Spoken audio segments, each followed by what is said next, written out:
कान, नाक और गले ईएनटी में सर्जिकल हस्तक्षेप में नवीनतम प्रगति को उजागर करने के लिए फोर्टिस अस्पताल मोहाली का department of ENT, head and neck surgery 2 दिवसीय सर्जिकल कॉन्क्लेव 2023 का 29-30 अप्रैल से अस्पताल में आयोजन करने जा रहा है, जिसमें पंजाब के कैबिनेट मंत्री अमन अरोड़ा उद्घाटन समारोह में मुख्य अतिथि होंगे। फोर्टिस मोहाली के हेड ईएनटी के डायरेक्टर डॉक्टर अशोक गुप्ता द्वारा 2 दिवसीय सर्जिकल कॉन्क्लेव में 8 साल से कम उम्र के बच्चों की कॉक्लियर इम्प्लांट सर्जरी में डायग्नोस्टिक, सर्जिकल और पोस्ट रिहेबिलिटेशन सुविधाओं पर जोर दिया जाएगा। आज हमारी एक वर्कशॉप हो रही है जो 29 और 30 अप्रैल को है, जिसके अंदर हमारा एम 2 फोल्ड्स है। One is to have a early detection of cancer, और हम उन पेशेंट्स के बारे में बात करेंगे जो कि ऑलरेडी कैंसर से पीड़ित हैं और जिनके लिए हम अर्ली ट्रीटमेंट से और एक रोबोटिक सर्जरी के द्वारा क्योर कर सकते हैं।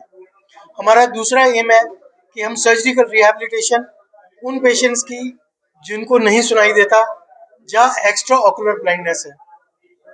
अगर हम फर्स्ट फेज पे आए, अगर हम कैंसर की बात करें, पिछले 2 साल के अंदर जो हमने देखा है कि लगभग हम एवरी ओपीडी के अंदर, अगर हम 1 महीने का डाटा देखें तो 100 पेशेंट्स हमें मिलते हैं जिनको कैंसर है।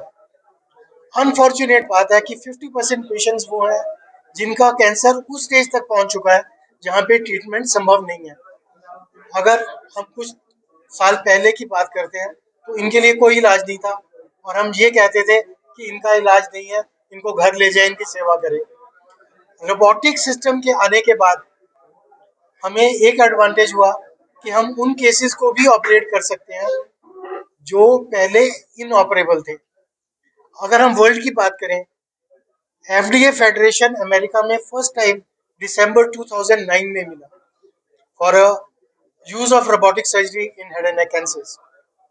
आई think I was trained in 2014, और उसके बाद आने के बाद हम रेगुलरली कैंसर की सर्जरी रोबोटिक द्वारा कर रहे हैं।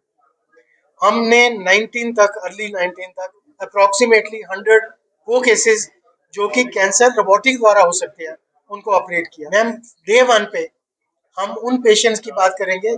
फर्स्ट केसेस हमने एक एक्सटेंसिव कैंसर का केस रखा हुआ है, जिसके अंदर अगर मैं कन्वेंशनल सर्जरी करूं तो हमें बाहर से जाना होगा, हमें जितने ये मैंडिबल है, द जॉ बोन, इसको स्प्लिट करना होगा और इसमें से एक पीस निकालना होगा।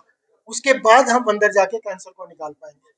उसकी एक डिफॉर्मिटी होगी, पेशेंट को स्वॉलिंग एक्शन नहीं होगा, स्पीच डिफेक्टिव होगी and with lot of cosmetic deformity.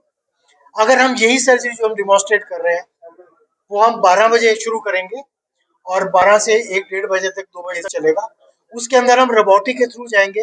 Robotic का एडवांटेज ये है कि robotic has 4 arms which I can introduce into the oral cavity.